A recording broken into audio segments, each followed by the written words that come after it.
Hello rock stars, क्या हाल चाल? तो बढ़िया होंगे, शानदार और मस्त। और आप सभी का स्वागत है पीसीआर इंस्टीट्यूट के इस इनक्रेडिबल प्लेटफॉर्म पर। और उम्मीद है कि सारे स्टूडेंट आ चुके होंगे और एक्स्ट्रा क्लास रखी गई थी हमें साइंस की। मुझे भाई बात पता लगी कि साइंस की एक्स्ट्रा क्लास है, तो बढ़िया है, अच्छा है। जो भी आज सर का डिसीजन है, उन्होंने बोला है कि क्लास लो भैया, तो क्लास लो। और बोल रहे नहीं लो तो नहीं लेंगे, पर फिलहाल क्लास लेने की इच्छा थी, तो मतलब उनकी इच्छा थी, तो हमने भैया उनकी इच्छा का पूरा सम्मान किया है। फिलहाल हमारी इच्छा पढ़ने की है और पढ़ने की ही होना चाहिए, सही बात है। अब भैया समस्या ये है कि अब लास्ट मंथ बचा है, तो टीचर सारे एक्टिव हो गए। इतने दिन से क्या रहे थे सही सभी टीचर्स? किसी को पता नहीं था क्या कि एग्जाम आने वाले हैं? किसी को पता नहीं था क्या? ओहो, मास्टर तो बड़े तैयार निकले भैया। क्या हुआ ये? रुक जाओ एक मिनट भैया, मुझे समझ में नहीं आ रहा क्या कर रहा है। तो पीसीआई इंस्टीट्यूट, ठीक है, कर रहा हूँ, भत्ता चला रहा है क्या? ठीक है भाई, ये हो जाएगा, ठीक है, ओके। तो हमारा समस्या है कि हम इंपोर्टेंट क्वेश्चन से रखा गया है ना, आई थिंक। चलिए भैया, इंपोर्टेंट क्वेश्चंस पेपर पेपर जो भी हमारे होंगे वो हम सब सोल्व करेंगे मिलकर। तो भैया एक पेपर है आपके सामने प्रस्तुत। आपका पेपर आपको पता नहीं है कौन सा है, परंतु हम करवा देते हैं, ठीक है। ये मैंने आधा करवा दिया था इसमें से। लोहे में जंग उभयधर्मी अक्षर मैंने करा दिए थे। माँ के शरीर में गर्भस्थ शिशु को भ्रूण कैसे, सॉरी, पोषण कैसे प्राप्त होता है, ये क्वेश्चन से हमारा है, ठीक है। माँ के शरीर में, ये क्वेश्चन आईएमपी है, ठीक है। 5 क्वेश्चन करवा के जाऊंगा बस। माँ के शरीर से गर्भस्थ शिशु कैसे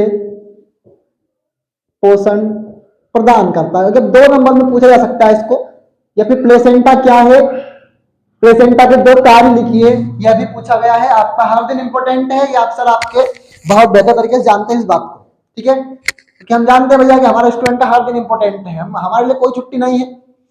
आज मैथ की क्लास नहीं आई शायद, तो एक्स्ट्रा क्लास रख दी, टेस्ट था मैथ का, है मैथ का, जो भी है। तो माँ के शरीर से गर्भस्थ शिशु कैसे पोषण प्रदान करता है, ये बात समझ जाते हैं, समझते हैं। वीर तुम बड़े चलो, धीर तुम बड़े चलो, लोगों को क्या मतलब है? लोगों से कुछ मतलब मत रखो।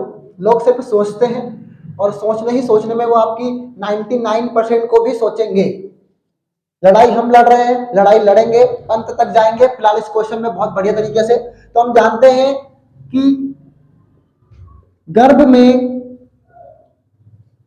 भ्रूण अपनी माता से एक नाल द्वारा जुड़ा होता है। भैया पहले कह चुका हूं मैं, जितनी बार भी लिखाऊंगा अलग ही लिखवाऊंगा, पर जो लास्ट में लिखवाऊंगा वो बहुत सही लिखवाऊंगा। तो गर्भ में भ्रूण अपनी माता से एक नाल द्वारा जुड़ता है। देखो मैंने कोई रटा रटाया नहीं है कि जो रटा रटाया आऊंगा रो रो रो रो रो करके चला जाऊंगा। भाई मैंने चीजों को समझा है, मैंने चीजों को रियलाइज किया है, मैंने चीजों का एक्सपीरियंस किया है। तो मैं किसी भी क्वेश्चन को 3 तरीके से 4 तरीके से लिख सकता हूँ, ये मेरा खुद का एक्सपीरियंस है। अब भैया कोई मान लो कोई टीचर रटा रटाया बता देगा कि भैया भ्रूण से वो ऑक्सीजन प्रदान करते हैं, डायरेक्ट कर देंगे। मुझे ऐसा चीजें बिल्कुल पसंद नहीं है। मैं खुद के विवेक से जानना क्वेश्चंस को इजी करने के पर्पज से हर बार करता हूँ। तो गर्भ में क्या होता है, भ्रूण अपनी माता से एक नाल द्वारा जुड़ा होता है, जिसे बोलते हैं गर्भनाल। अब गर्भनाल, हाय क्या आ गया भैया, ये कई लिख दियो मास्टर ने, तो कुछ नहीं लिखा भैया, प्लेसेंटा को ही बोलते हैं गर्भनाल, जिसे प्लेसेंटा कहते हैं। क्योंकि हमें पता है, हमें तो क्वेश्चन को बड़ा चढ़ा के प्रस्तुत करना है मास्टर। फिर एक गांव में वही हुआ जो आपके सोनू सर ने देखा। डायलॉग रट लो भैया एक बार। जैसे गर्भनाल या प्लेसेंटा कहते हैं, यह भ्रूण को ऑक्सीजन तथा पोषण प्रदान करती है। तो एक कार्य तो यही हुआ कि यह भ्रूण को ऑक्सीजन प्रदान करती है, यह भ्रूण को पोषण प्रदान करती है, तथा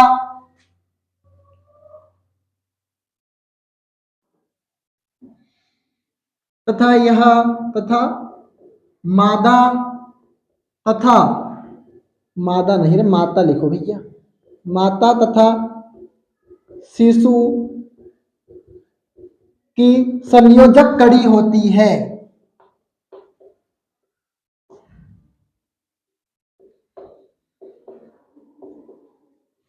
क्या होती है? माता तथा शिशु में क्या लिख दिया भैया, मतलब माता तथा शिशु की क्या होती है? संयोजक कड़ी होती है, इसे बोलते हैं प्लेसेंटा। अब कैसे प्रदान किया सर? प्लेसेंटा से ही प्रदान किया है, कोई नया लॉजिक नहीं लिखा है, बिल्कुल चीजों को क्लियर किया है। हम भले ही ऑनलाइन में, लेकिन मैं बात को क्लियर करना चाहता हूं, मैं नहीं ऑनलाइन में हूं, आपसे मैं ऑफलाइन जैसा ही व्यवहार कर रहा हूं इस वक्त। तो भूल जाइए कि आपके आगे कैमरा है, फील कीजिए कि सोनू सर आपके आगे खड़े हैं। दुनिया में सबसे अच्छी चीज पता है क्या है? पता है क्या है दुनिया में सबसे अच्छी चीज? नहीं पता यार, डूब मरो, चलो फिर स्टडी अच्छी चीज है बेटा। ये अपन आज बताओ, आज तक अपन ने किसी और की बात करी कि पढ़ाई के अलावा?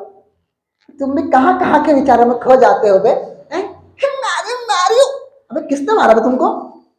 एक बच्चा था, मैं बता रहा हूँ सर, एक बात बहुत पुरानी बात है हमारे टाइम की। अब स्कूल में क्या हुआ सर, एक लड़की को नंबर आया भैया मार खाने की। लड़कियों के नखरे बहुत अलग होते हैं, वैसे सभी यहाँ बहनें जुड़ी हुई है, कोई बड़ी बात नहीं। आजकल तो स्टिक्स नहीं सुनी होगी आपने, अरे मैं सोच रहा हूँ कि ये कॉलर निकल जाए बस, बात ही कर लो बस आपसे। तो स्कूल में क्या हुआ, एक लड़की का नंबर आया हमें क्लासमेट से का मार खाने का। वो जो एक क्लास होती है ना सर, उसको चारों धाम घूम ली वो, पर भाई साहब उसने ठान रखा था मार नहीं खाऊंगी। वो टेबल टेबल चढ़े, टेबल टेबल कूदे, और भाई साहब बहन ने ठान लिया था ना सर मार तो आपके हाथ में खाएंगे नहीं। बाद में वो सर हंस दिए, पता है क्या हुआ? नहीं मारा उसको। मजा आया नहीं आया? कोई बात नहीं, मजा नहीं आया तो मैं इस बात में बिल्कुल इत्तेफाक नहीं रखता मजा आने का। गुणसूत्र के कार्य एवं महत्व आ सकता तो नहीं है, पर फिर भी अपन पढ़ लेते हैं। क्या कर लेते हैं भैया? फिर भी पढ़ लेते हैं, क्योंकि अगर बाई चांस पूछ भी लिया तो क्या ही पूछ लेगा फिर। आपको ठंड लग रही है? अरे कोई बात नहीं, यहाँ ठंड नहीं लगती भैया, यहाँ लाइटें बहुत ज्यादा लगी है फिलहाल।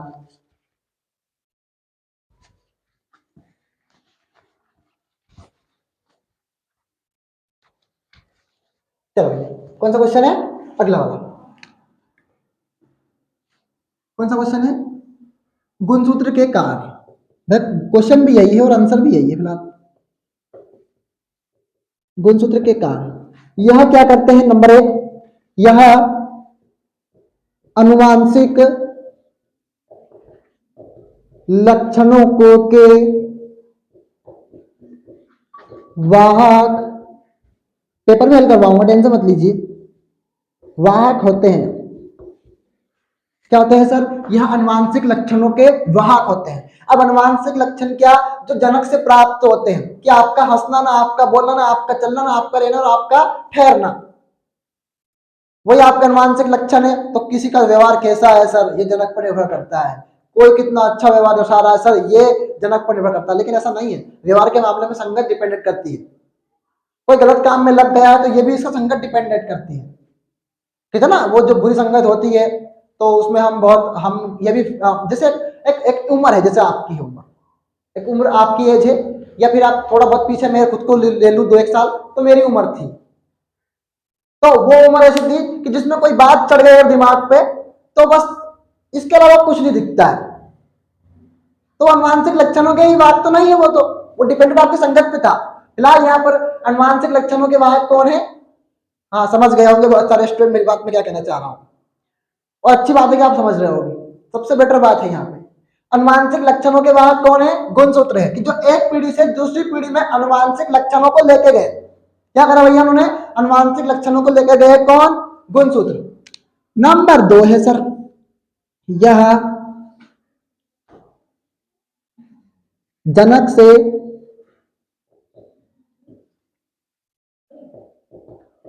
संतति का भी निर्धारण करते हैं।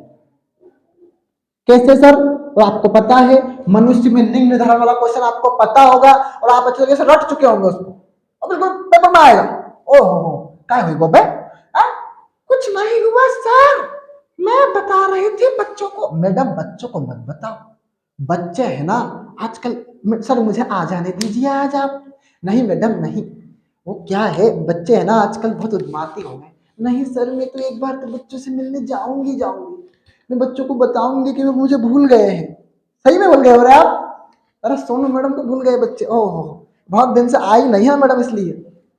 कोई बात नहीं सर, मैं बच्चों को आज मेरी याद दिला दूं। ठीक है मैडम आप चले जाओ। हेलो बच्चों, तो मैं आ गई। आपको बताया होगा सोनू सर ने कि जनक सिंह संतति का निर्धारण कौन करते हैं? गुणसूत्र करते हैं। क्या करते हैं कि यहाँ एक जैसे हम जानते होंगे कि एक्स एक्स गुणसूत्र महिला में होते हैं और एक्स वाई गुणसूत्र किस में होते हैं? पुरुष में। अब इसमें दो चीजें एक समान है तो एक ही युग्मक निकलेगा, इसमें दो चीजें अलग अलग है तो अलग अलग युग्मक निकलेगा। तब यह युग्मक इसको निषेधित करेगा तो होने वाली संतान क्या होगी? लड़की। और होने वाली संतान कौन होगी? लड़का होगी। Dependent on the chromosome in this questions about you. हाय राम, मेरी अंग्रेजी कितनी अच्छी है। सुनो सर आपने सिखाया ही नहीं मेरे को अंग्रेजी बोलना। तो मैडम कौन सी बोल रहे हो, फारसी बोल रहे हो क्या? नहीं सर मैं तो ऐसे बोल रही थी। ठीक है बच्चों जाती हूँ। अबे भाई साहब मैडम ने पढ़ाया तो मैं जनक संतति का निर्धारण कैसे होता है? कैसे होता है बे? ठीक है भैया, तो दो है, खैर उसमें और भी है। यह अब भैया क्या होते हैं? ठीक है एक और क्वेश्चन इसमें था, तो ठीक है दो ही रहने दो, दो ही पूछे गए हैं, जितना है उतना खाएं, ज्यादा खाने की आवश्यकता नहीं। अब लिंग निर्धारण में गुणसूत्र की क्या भूमिका है तो वो आप जानते होंगे। वो आप जानते होंगे कि हम जानते हैं कि मनुष्य में 46 गुणसूत्र होते हैं, 22 ऑटोसोम्स होते हैं। 22 ऑटोसोम्स मतलब समजात गुणसूत्र।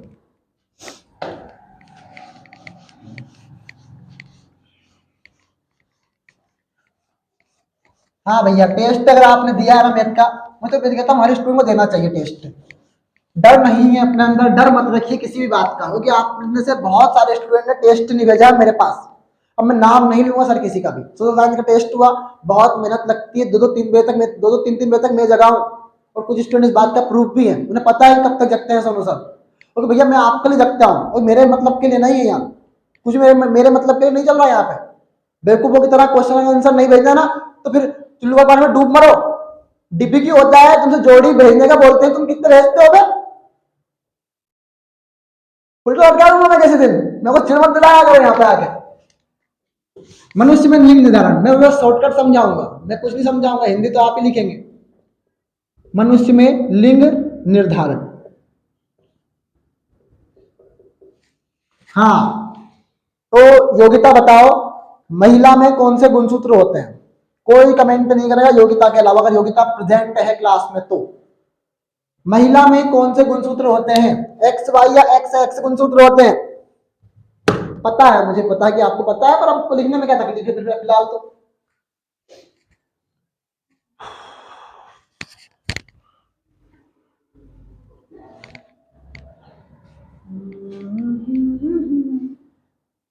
माही मैनू छड्डियो ना कि तेरे बिन दिल नहीं लगता। हो दिल नहीं लगता? अब दिमाग लगाओ बे, दिल नहीं लगाओ। दिमाग लगाओगे तो काम आएगा। दिल तो कहीं भी नहीं लगता आजकल, धड़क रिया है फिलहाल तो। हाँ बॉलीवुड के बाद लाल दुपट्टा उड़ गया मेरी हवा के झोंके से, तो पकड़ ना बहन क्यों उड़ा रही है? वैसे ही किसी गाड़ी के नीचे आ जाएगा, गिर जाएगी भी आप। अगर मनुष्य में लिंग निर्धारण हो गया तो ठीक है भैया। हम जानते हैं कि मनुष्य में 46 गुणसूत्र होते हैं, 46 गुणसूत्र हो गए भैया।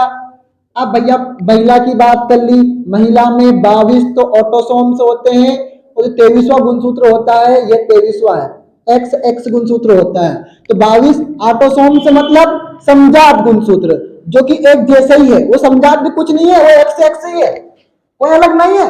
एक्स एक्स गुणसूत्र ही है, समजात भी कौन से हैं? एक्स एक्स गुणसूत्र ये समजात भी। ठीक है, तो समजात गुणसूत्र मतलब एक जैसे हैं, वो जोड़े में होते हैं। हम जानते हैं कि मनुष्य में गुणसूत्र जोड़े में होते हैं। जोड़े मतलब एक जो हम बोलते हैं कि एक जोड़ी चप्पल दे दो, क्या आप कभी दुकान पे गए तो आपने बोला कि चप्पल दे दो हमको, तो चप्पल आपको एक देगा? नहीं, वो आपको चप्पल दो जो एक जोड़ी में ही देगा, क्योंकि आपके पाँव दो है सर, पैर आपके दो है, इस कारण से। तो भैया हमने बोला कि 22 प्लस एक्स एक्स। अब महिला की बात तो हो गई सर, पुरुष की भी बात कर लेते हैं। तो 22 प्लस एक्स वाई, ये 22 और 23 हुआ। अब भैया हमें पता है कि भैया क्या हुआ, यहां से तो एक जैसा युग्मक निकलेगा कि जब महिला का एक्स अंडाणु, तो क्या हम जानते हैं महिला में युग्मक कौन सा होता है? अंडाणु होता है, पुरुष में शुक्राणु होता है, ठीक है। तो महिला में जो होता है एक्स अंडाणु क्या करेगा? पुरुष क्या भैया इसमें तो अलग अलग है, आप ध्यान से देखो, जब अलग अलग युग्मक होते हैं तो अलग अलग लेते हैं। मान लो अब कहानी तो मास्टर समझाएगा, फिलहाल एक बात करते हैं सर। एक घर में रखी थी चप्पल। हमारे घर में कुछ अतरंगी लोग होते हैं, आप सभी जानते होंगे, आपके घर में भी होंगे, और नहीं है तो फिर कोई बात नहीं है। चप्पल है, अतरंगी लोग मतलब जो अलग अलग चप्पल पहने, फिलहाल बहुत मजा आएगा। अब भैया लाल चप्पल है, काली चप्पल है और नीली चप्पल है। हाँ अधिकतर तो मैंने यही देखी है, लाल काली नीली चप्पल जो रखी है, दो चप्पल है। चलो वो भी एक बात करो तो ब्लैक और लाल ही ले ले फिलहाल, इसमें कंफ्यूज हो जाएंगे, ठीक है। अब अतरंगी लोगों का देखना सर क्या काम आएगा। अतरंगी लोग, दो जोड़ी चप्पल है सर, बन गई बढ़िया बढ़िया। अब ये एक चप्पल ये इधर की और एक चप्पल इधर भी दो है। अब अतरंगी लोग आया तो उसने एक चप्पल तो ये पहनी और एक चप्पल ये पहन ली, है कि नहीं? अलग अलग थी तो। अब एक जैसी होती तो कोई सी पहन ले, क्या फर्क पड़ता है? अलग अलग थी तो अलग अलग पहन ली। अब मान लो लाल चप्पल इधर ही है, लाल चप्पल इधर ही है, तो भैया ये अगर ये पहन लेगा तो ये पहन लेगा, बात तो एक ही है। पर अलग अलग होती, नीली नीली तो भैया अलग अलग लगती, यहाँ पर अलग अलग ही तो है, एक्स और वाई, तो अलग अलग लेंगे फिर, तो ये एक्स और ये वाई। ओह कहाँ कहाँ लॉजिक ला दिया। तो भैया जब एक्स अंडाणु एक्स शुक्राणु को निषिद्ध करेगा तो होने वाली संतान क्या होगी? लड़की होगी। और एक्स ये आप लिख के भेजेंगे भेजेंगे इसका हिंदी बिना देखे मेरे को, मैं होमवर्क लिख दिया हूं यहाँ, हाँ होमवर्क लिख दिया हूं मैं यहाँ, तो लिखा मैंने HW,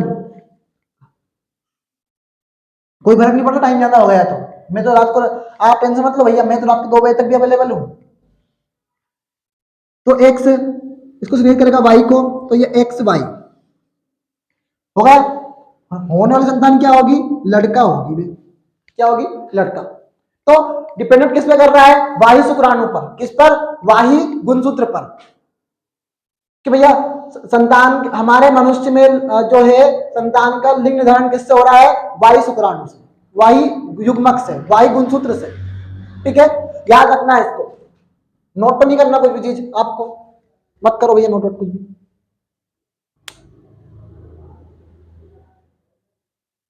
एक हमारा चैप्टर छूट गया है यार, एक चैप्टर छूट गया, उसमें कल करवाऊंगा, आज तो नहीं, है ना।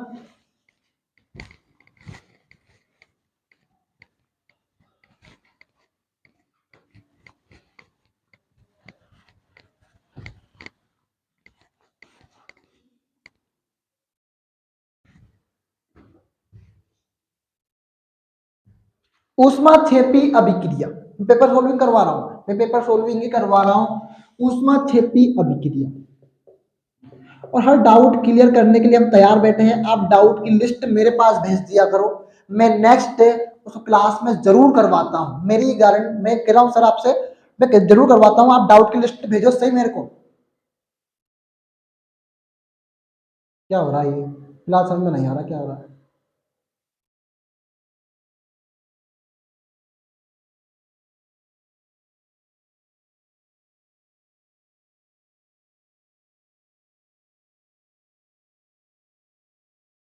ऊष्माक्षेपी अभिक्रिया, तो ऐसी अभिक्रिया जिसमें ऊष्मा का उत्सर्जन होता है। क्या होता है? ऐसी अभिक्रिया जिसमें ऊष्मा का उत्सर्जन होता है। ये तो आप बहुत तरीके से अच्छे तरीके से रट चुके होंगे। तो ऐसी अभिक्रिया जिसमें ऊष्मा का उत्सर्जन होता है, पेपर में आ सकता है, बिल्कुल एकदम गारंटी ले रहा हूं, पेपर में आ सकता है। ऊष्मा का उत्सर्जन, ऊष्मा क्षेपी एवं ऊष्मा शोषी अभिक्रिया आएगा और उसके अथवा में आएगा संयोजन एवं वियोजन अभिक्रिया। अगर आएगा तो बाई चांस ये कही जाएगा। तो ऐसी अभिक्रिया में ऊष्मा का उत्सर्जन होता है, उसे बोलते हैं क्या? ऊष्मा क्षेपी अभिक्रिया।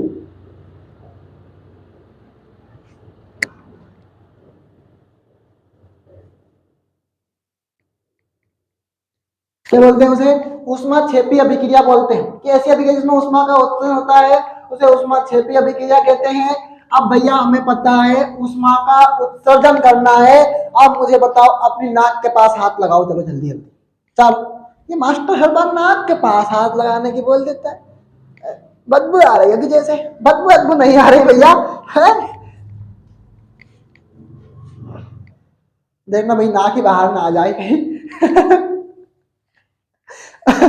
आओ ठीक है यार, ये भी अपना आप में मजा है। जो लोग खुश देना चाहते हैं उनके लिए खुश हो हमेशा, कोई दिक्कत नहीं है। हाँ भैया, तो तुमने हाथ नाक के पास लगाया तो कौन सी गैस निकली भैया? CO2। अब मुझे बताओ, CO2 गैस गर्म है ठंडी है? जल्दी जल्दी कमेंट करो भाई।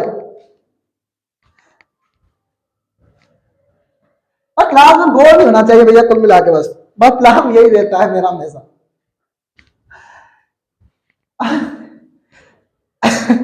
दो चार को तो आई गई होगी अब। दो चार को तो आई गई होगी ना?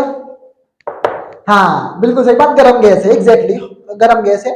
तो मतलब CO2 क्या है? गर्म गैस है। अब हमें CO2 गैस निकालनी है, तो मान लीजिए आपके पहले ही अध्याय में दिया गया है कि सर आप क्या करेंगे, CaCO3 को गर्म किया हमने। क्या करा हमने? गर्म करा। तो क्या हुआ सर? इसने गर्म होके कैल्शियम ऑक्साइड बनाया और CO2 गैस बाहर निकाल दी। ओह, पता ही नहीं था। CaCO3 गर्म करके CaO प्लस CO2। तो भैया बताओ मुझे आप, CO2 गैस गर्म थी कि नहीं थी? थी बिल्कुल गर्म। आप मत बताओ, पर मुझे ये बताओ CO2 गैस बाहर निकला सर। पर यही अभिक्रिया वियोजन अभिक्रिया भी है। मैं एक तीर से दो निशाने लगाना मेरी आदत है। वीर तुम बड़े चलो, धीर तुम बड़े चलो, ना डरो तुम चट्टानों से, ना डरो तुम लोगों से, वीर तुम बड़े चलो। संयोजन अभिक्रिया, कि जब ऐसी अभिक्रिया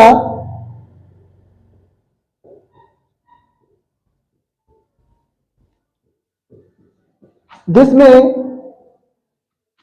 कोई एकल अभिकर्मक, क्योंकि हमें एक बात पता है कि अभिकर्मक क्या होते हैं, एरो के इधर वाले सभी अभिकर्मक होते हैं। हाय हाय, हमें तो पता ही ना था, तो आज पता चल गया भैया। अभिकर्मक क्या होते हैं, या अभिकारक लिख दो, अभिकर्मक लिख दो, बात तो एक ही है। अभिकर्मक कोई एकल अभिकर्मक, एकल मतलब होता है एक, साइंस की भाषा है, साइंस की भाषा समझनी पड़ेगी। कोई एकल अभिकर्मक एक या एक से अधिक उत्पादों में टूट जाता है सर।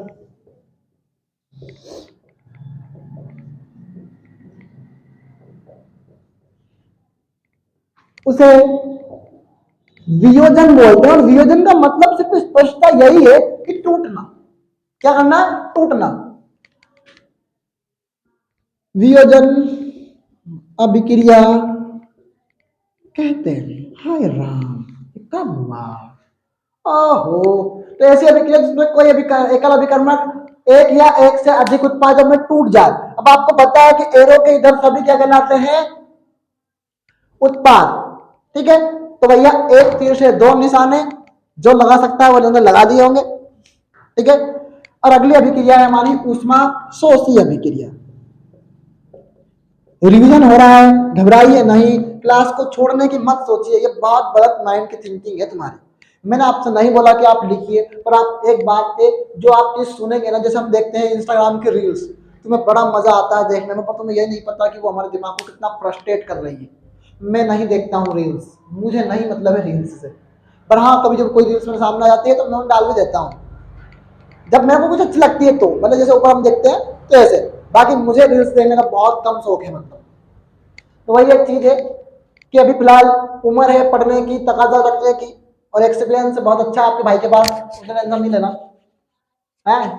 उसमें समस्या अभिक्रिया, तो ऐसी अभिक्रिया, फिलहाल मार्कर ऐसे कर दिया कि मैं वहां चलूंगा मास्टर।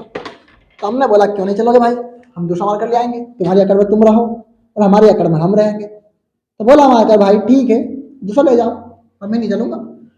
फिर कोई बात नहीं, उसी गांव में वही हुआ जो मैंने देखा। तो ऐसी अभिक्रिया जिसमें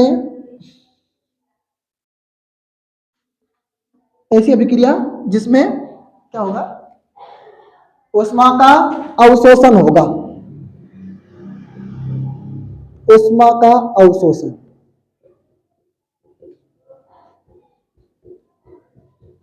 ऊष्मा का अवशोषण होता है,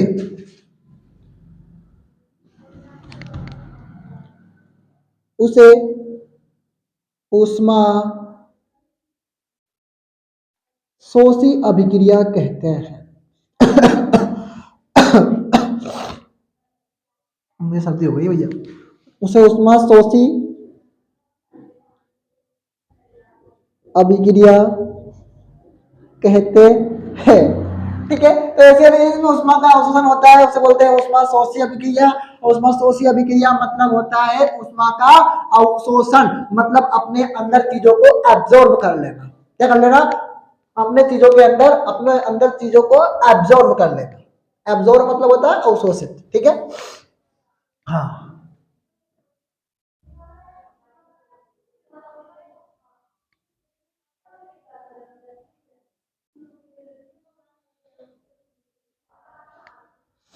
अरे रुको यार थोड़ा सा, आ गए।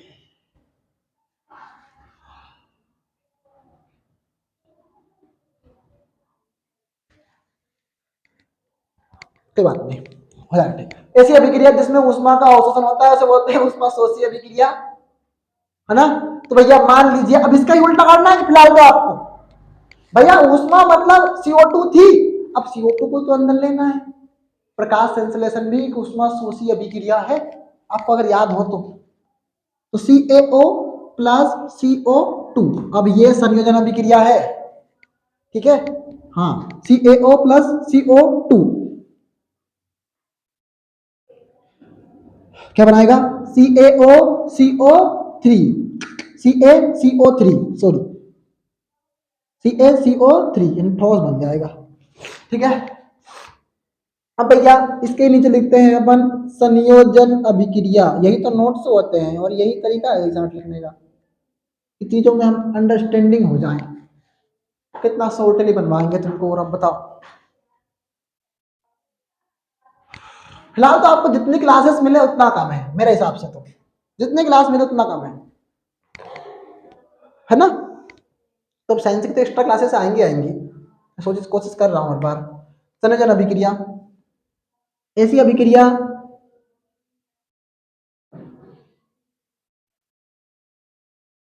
जिसमें जिसमें कोई दो या दो से अधिक अभिकर्मक मिलकर, देखो भैया दो या दो से अधिक, दो तो है फिलहाल, दो या दो से अधिक अभिकर्मक, भैया एरो के उधर सभी क्या होते हैं, अभिकर्मक होते हैं, मिलकर एकल उत्पाद बनाया। बताओ तुम मुझे, अगर एक से ज्यादा हो तो यहाँ एक ही है नहीं, हाँ या ना, एक है कि नहीं है। लाइव पर टच करो, ले पहले तो, जो जो लाइव पे नहीं है ले लाइव पे ले। एक है कि नहीं है, एक ही है कि नहीं है, एक ही है कि नहीं है, एक ही है। एक से अधिक अभिकर्मक मिलकर क्या बनाते हैं, उत्पाद बनाते हैं, एकल उत्पाद बनाते हैं। एकल मतलब एक, पहले एकल अभिकर्मक टूट रहा था, अब एकल उत्पाद बन रहा है। माइंड को कॉन्सेंट्रेट कीजिए, चीजों के बारे में मत सोचिए जो चीजें आपके लायक नहीं है, वही चीजें सोचिए। पढ़ाई पर ध्यान लगाइए फिलहाल, कोई मतलब नहीं इन चीजों बातों का सोचने से, जो बातें आपके अंतिम रिजल्ट बिगाड़ रही है। अभी तक तो हम इतनी मेहनत करते आ रहे थे, अब लास्ट में तो बच्चा है फिलहाल। तो ऐसी अभिक्रिया जिसमें कोई दो या दो से अधिक अभिकर्मक मिलकर क्या बनाते हैं, एकल उत्पाद बनाते हैं, क्या कहलाते हैं, संयोजन अभिक्रिया। फलाना ढिमकाना, लिख लो, लिखो तो भैया, नहीं लिखो तो हाथ उठाओ।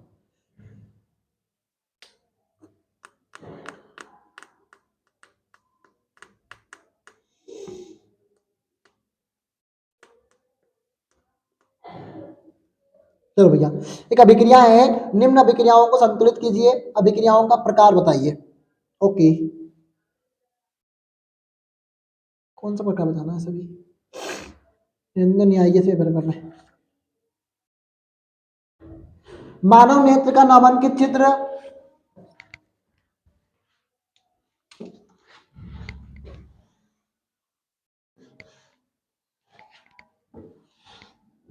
तुम क्या सोच रहे हो कि मैं चित्र बनाऊंगा नामांकित चित्र? तुम सोच रहे हो क्या ऐसा? हाँ या ना बताओ, हाँ या ना, जल्दी हाँ या ना।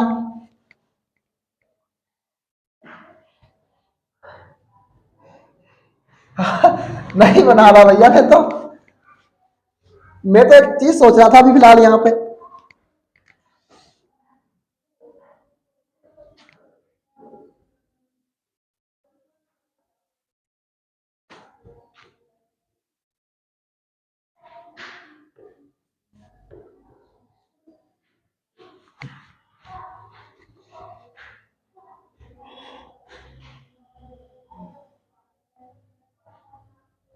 चलो हटाओ इसको। प्रथम चार हाइड्रोकार्बन के नाम, सूत्र और संरचना सूत्र लिखना है, प्रथम चार हाइड्रोकार्बन का। हाँ ये होमवर्क करना है आपको। तो प्रथम चार हाइड्रोकार्बन कौन से हैं? हाय हाय, मैं तो भूल ही गया बे, हाय राम, मुझे कुछ नहीं आता, हाय राम। प्रथम चार हाइड्रोकार्बन, तो कार्बन है और हाइड्रोजन से मिलकर बने सभी यौगिक हाइड्रोकार्बन कहलाते हैं। रटा रटाया चीज हो गया आपके सामने। तो फिलहाल हम शुरुआत करते हैं CH4 से। किससे? CH4 से। दूसरे नंबर पर हम शुरुआत करते हैं C2H6 से। तीसरे नंबर पर हम शुरुआत करते हैं C3H8 से। चौथे नंबर पर हम शुरुआत करते हैं C4H10। क्या है? C4H10। अब बताओ मुझे आप, कार्बन के पास कितने हाइड्रोजन है? फिर अपन ने नाम पूछा है, तो मेथेन, एथेन, ये नाम है। ये प्रोपेन, अच्छा मैं अंत में एन लगा रहा हूं, तुम सोच रहे हो इस बारे में कुछ भी? सभी में एक एक बंद आ रहा है, इसलिए मैं एन लगा रहा हूं। जैसे हम बोलते हैं he is an honest man, तो हॉनेस्ट मैन मतलब एक ईमानदार व्यक्ति है, तो एन लगाया। तो दिमाग लगाओ, लॉजिक वॉजिक तुम्हें है, वैसे कोई दिक्कत नहीं। ब्यूटेन, ठीक है। अब भैया ये सूत्र है, ये नाम थे, ये आईएमपी है, नोट करना इनको। फिर अगर दिमाग खिसक गया तो बोल दूंगा नोट किया हुआ सेंड करो। हाँ, सूत्र है CH4 C2H6 C3H8 C4H10। नाम है मेथेन, एथेन, प्रोपेन, ब्यूटेन। अब संरचना बनाएंगे तो कैसे बनाएंगे भैया? ऐसे ही बनाएंगे ना। कार्बन के पास कितने हैं, हाइड्रोजन कितने हैं, बस जोड़ दो, बस ऐसे बनाना था। सूत्र संरचना बना रहे हैं C2, कितने हाइड्रोजन है? 6 हाइड्रोजन है। ये संरचना है, किसकी है? एथेन की है। कितनी अच्छी बात है कि तुम्हें समझ में नहीं आ रहा है क्या? जरूरत तो कुछ समझाने की मुझे नहीं लगती कि है, कि शुरू वाली क्लास में समझा दिया था इससे पहले, अभी तो एक्स्ट्रा क्लास चल रही है बस। हाँ तो वो देख के आ जाओ। जाओ, कहाँ गए थे इतनी देर के, क्यों लेट हो गए? मैंने बोला था क्या? नहीं सर। फिर क्या हुआ? फिर कुछ नहीं हुआ सर, ये समझना है। 1 2 3 4, 3 2 4, 4 2 8 और 2 10, तो C4H10 कितने गाय बने? 3 है, 1 2 3, सिर्फ मैंने हाइड्रोजन जोड़े हैं, कहीं पे भी डबल हाइड्रोजन नहीं आया है, ये बात भी याद रखो आप। सब पे क्या है? 1 2 3 देखो जोड़े हैं, थोड़ा दूर हो गया बस कुल मिला। तो ये चीज है किसकी? CH4 methane, C2H6 ethane, C3H8 propane, C4H10 butane. ये बहुत आईएमपी चीजें हैं जो कि आगे भी आपको काम आनी है, इसमें कोई शक नहीं है, ठीक है।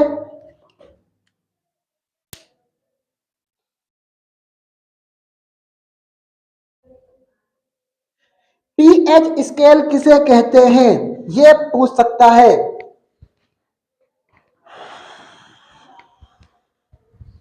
नोट कर ले, इसको कर लिया हो तो बताओ जल्दी जल्दी।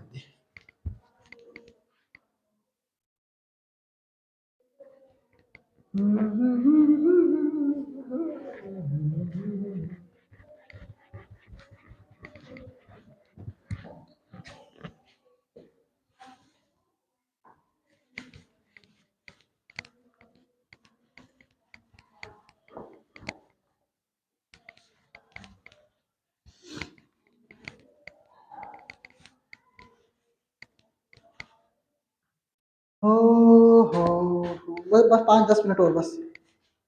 पीएच स्केल,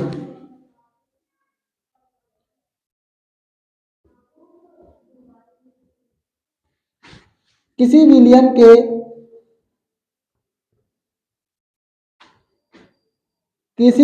के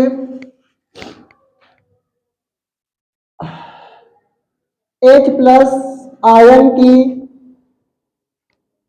सांद्रता ज्ञात करने के लिए, कल लिखवा दूंगा भैया, हमारे दैनिक जीवन में क्या महत्व है, ठीक है। और बहुत ईजी है, कोई दिक्कत नहीं है, मैंने देखा घर आके भी, मुझे बहुत ईजी लगा, बाद में सोचा कि कहानी बताया गया इसको बस। किसी विलियन के H प्लस आयन की सांद्रता ज्ञात करने के लिए जिस मापक यंत्र का उपयोग करते हैं उसे पीएच स्केल कहते हैं। पीएचपी मतलब होता है पुमांस, ठीक है, ये आपकी बुक पे लिखा हुआ है।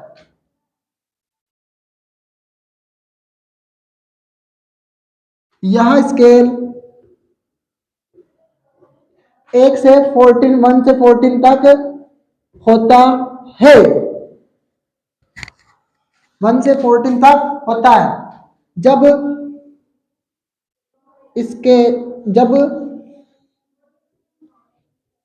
स्केल में 7 पर कोई विलियन की सांद्रता आती है, फिलहाल हाथ काम नहीं कर रहा है, ऐसा कह रहा है कि बस थम जाओ थोड़ी देर, अब दुख दर्द करने लगता है। हाँ ठीक, जोर लगा के भैया बोलो, भैया जय महाकाल। चलो जल्दी जल्दी शुरू हो जाओ, जल्दी जल्दी शुरू हो जाओ, जय महाकाल बोलो। मैं जब शुरू करूंगा बाबा ब्राह्म की कृपा से, जय महाकाल। ना भैया ना, मैं बढ़ने वाला आगे ना हूं। हाँ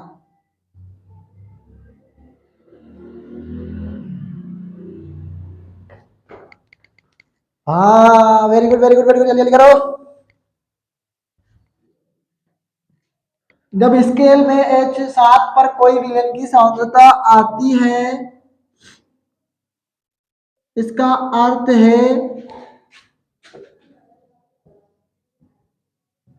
कि विलियन उदासीन है। क्या भैया? उदासीन है। तथा जब 7 से कम सांद्रता आती है तो विलियन अम्लीय होगा। मैं बढ़ा चढ़ा के प्रस्तुत करवा रहा हूं इस बात को कि जब 2 नंबर में पूछा गया तो हम तो अच्छे से लिख के आएंगे, क्योंकि हमने रटा रटाया नहीं लिखा है, हमने समझ के लिखा है और आपको पता है बातें पहले से ही, ठीक है। अम्लीय है, जबकि 7 से अधिक समझा रहा हूं सर, मैं बिल्कुल समझाऊंगा, आप टेंशन मत लीजिए, मास्टर गलत नहीं पढ़ाएगा आपको। हाँ, और एक गांव में फिर वापस वही हुआ जो मैंने देखा, तो देखा तो मैंने जाना सनम, अब इतने दिन से जान नहीं रहे थे क्या, देख के जान आ गया समझ। और कैसे मनक हो बे तुम, मनक में आते हो क्या तुम ऐसे गाने बनाने वाले? कौन है ये लोग, कहाँ से आते हैं ये लोग, कौन है नमूने लोग जो ऐसा गाना बनाते हैं? अबे लाओ जहर की पुड़िया लाओ, वो गाना सुना तुमने, यारो जा जहर की पुड़िया लाओ, कोई दीवाना इसे समझाओ, कौन सा गाना है यार?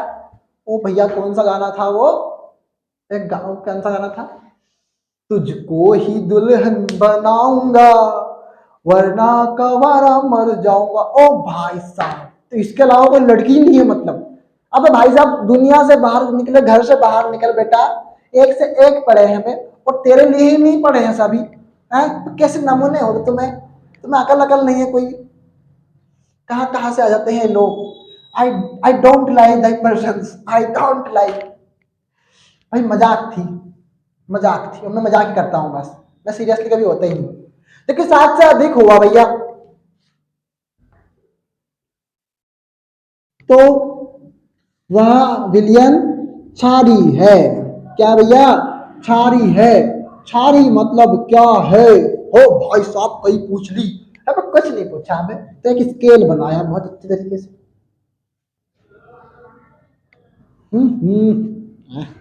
एक स्केल हमने लगाया भैया। 7, 6, 5, 4, 3, 2, और ये 1, ये 8, ये 9, ये 10, ये 11, ये 12, और ये 13, और ये 14। ठीक है, ओके। तो जब कोई भी, जैसे हम जानते हैं कि शुद्ध विलियन का जो पीएच होता है वो 7 होता है, याद रखना है। शुद्ध विलियन होता है, उसका पीएच कितना होता है? 7 होता है। कितना होता है? 7 होता है। तो ठीक है, वो तो 7 है। तो यहाँ पर विलियन क्या है? उदासीन है। तो ये इधर से घटते गए, घटते गए, घटते गए, मतलब हुआ अम्ली। इधर बढ़ते गए तो क्या हुआ? क्षारी। क्या हुआ? क्षारी। मतलब हम 7 से कम आए तो अम्लीय है, 7 से अधिक गए तो वो क्या है? क्षारी है। क्या है वो? क्षारी। अब अब क्या हुआ? क्या हुआ? कुछ नहीं हुआ। तो 7 पे आ गए तो विलियन क्या है? उदासीन है। ना घर का है, ना घाट का है, दुश्मन अनाज का है। तो फिलहाल आपका नोट करने का अगर मन है तो नोट कर लीजिए, अगर आपको मन नोट करने का नहीं है तो मत कीजिए भैया। ना तो आपसे कोई जोर जबरदस्ती कह रहा है यहाँ।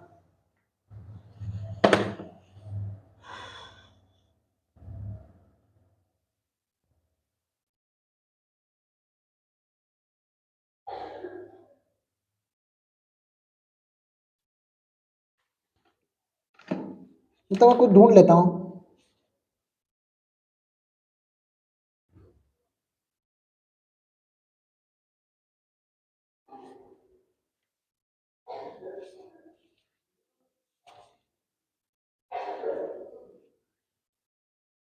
चलो भैया, एक क्वेश्चन आईएमपी बहुत है, और शायद आप लिखेंगे भी सही, मेरे को उम्मीद है कि आलू के चिप्स की थैली को नाइट्रोजन गैस से क्यों भरते हैं। फिलहाल मैं पानी पी के आता हूँ, तो आप नोट करिए बस। तो जाना नहीं कोई, ठीक है, मैं आऊंगा बस।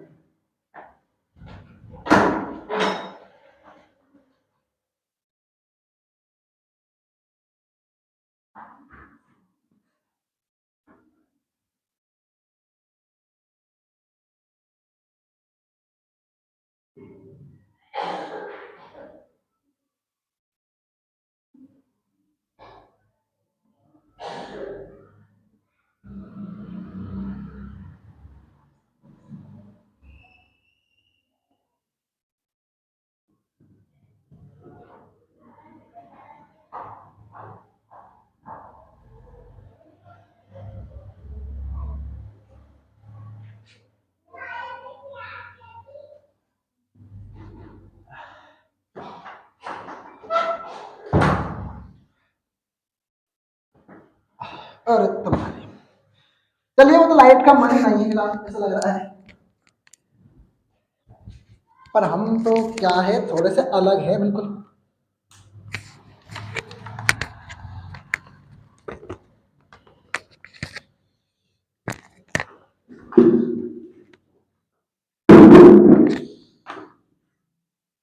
कोई कर रहा है लाइट साइड।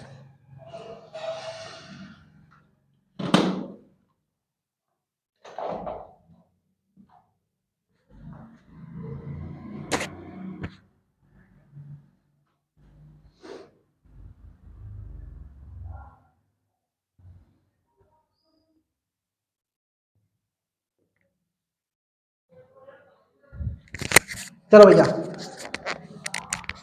आपदा को अवसर मत लो, परेशानी सबके पास है, जीता वही है जो लड़ा है। हैं?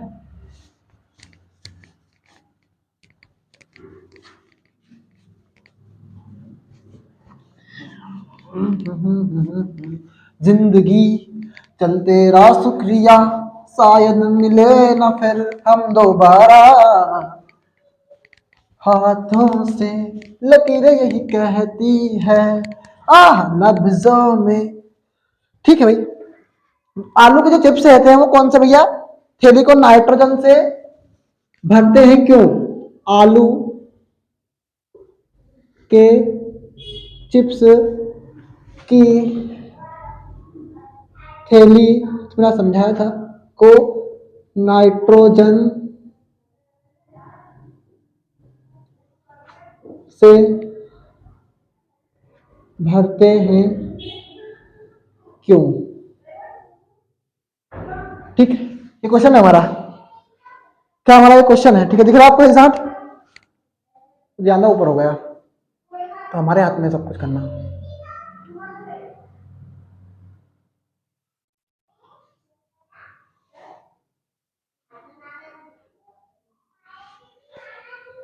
ठीक है, आप ब्राइटनेस बढ़ा लो ऐसा हो तो फिर।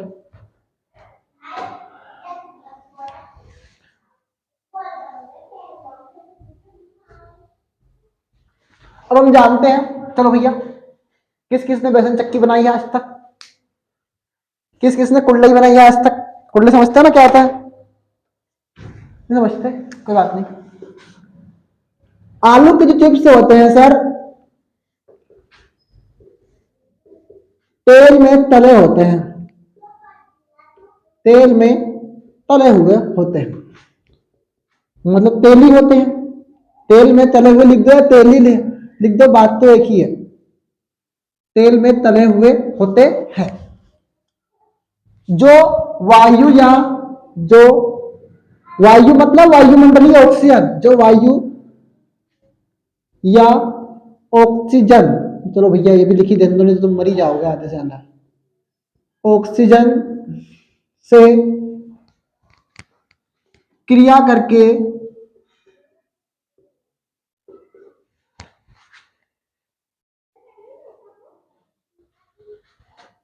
ऑक्सीजन, वायु या ऑक्सीजन के अधिक समय तक संपर्क में, रट लो बिल्कुल एकदम इस क्वेश्चन का आंसर समझ में, समझाऊंगा इस बात को। वायु या ऑक्सीजन के अधिक संपर्क में रहने पर, क्या भैया? वायु तथा ऑक्सीजन के अधिक संपर्क में रहने पर अपना स्वाद बदल देते हैं, स्वाद बदल देते हैं। खाद्य पदार्थों का, खाद्य पदार्थों का लास्ट क्वेश्चन भैया, बस मैं भी इसीलिए बैटरी चला के रखी है ना। खाद्य पदार्थों का वायुमंडलीय ऑक्सीजन, एक मिनट एक मिनट, एक मिनट,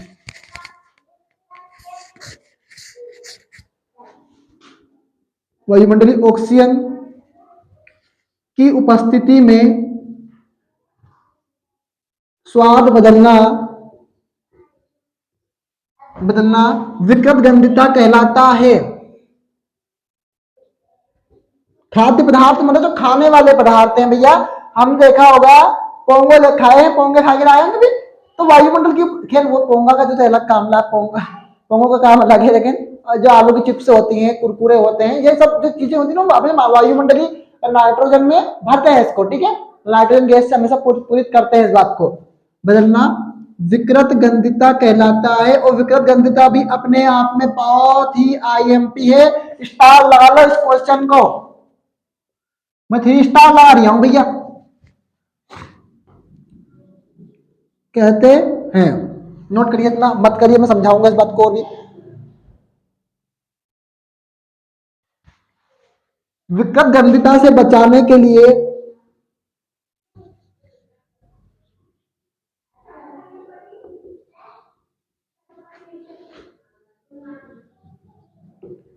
बचाने के लिए इन चिप्स चिप्स की थैलियों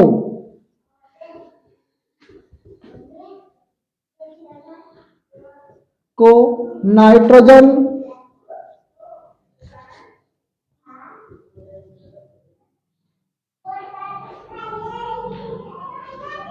गैस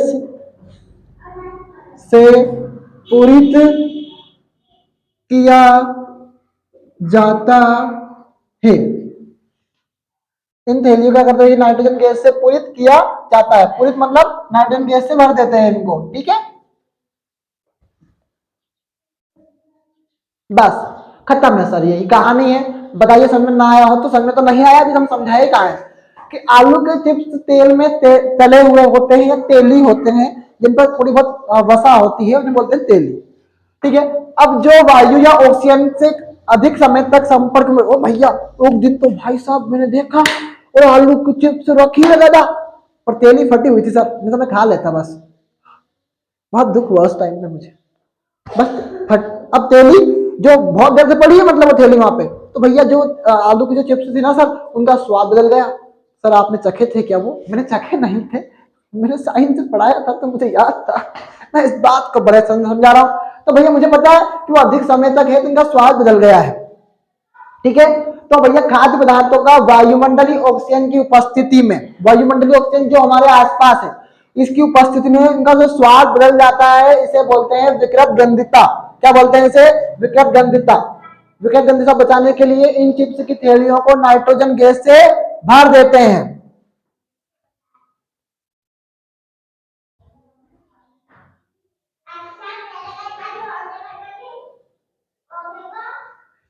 इन क्या कर देते हैं? इनको गैस से, नाइट्रोजन गैस से पूरित किया जाता है। तो हेलो रॉक स्टार्स, क्या हालचाल? तो बढ़िया मस्त पढ़ाई करेंगे, किसी के बहकावे में ना आए, अपने लक्ष्य को हमेशा पाए। कोई मतलब मत रखिए दुनिया से, और दुनिया हमेशा धोखा देती है सर, इसका इतिहास गवाह है।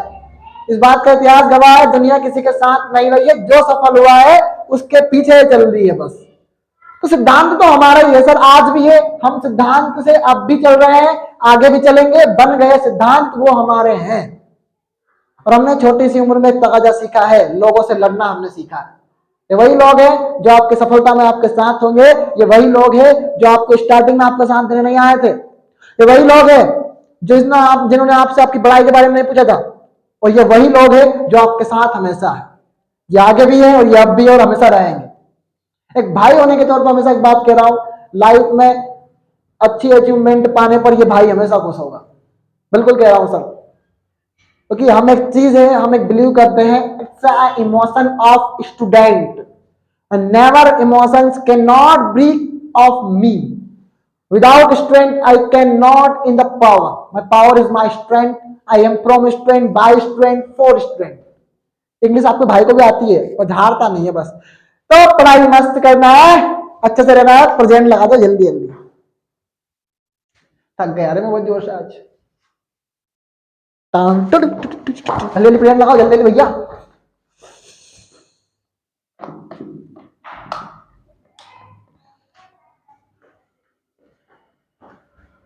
लगा दे, बहुत बढ़िया। और टाइम बहुत ज्यादा हो गया भैया, क्लास खत्म ही करनी पड़ेगी। क्या हो गया टाइम? क्या हो गया टाइम? बताओ बताओ टाइम। नहीं बता रहा टाइम। अरे क्या करोगे इसे बताओगे नहीं बताएंगे, ठीक है। Okay all student, thank you so much. मिलते हैं कल एक नई ऊर्जा के साथ।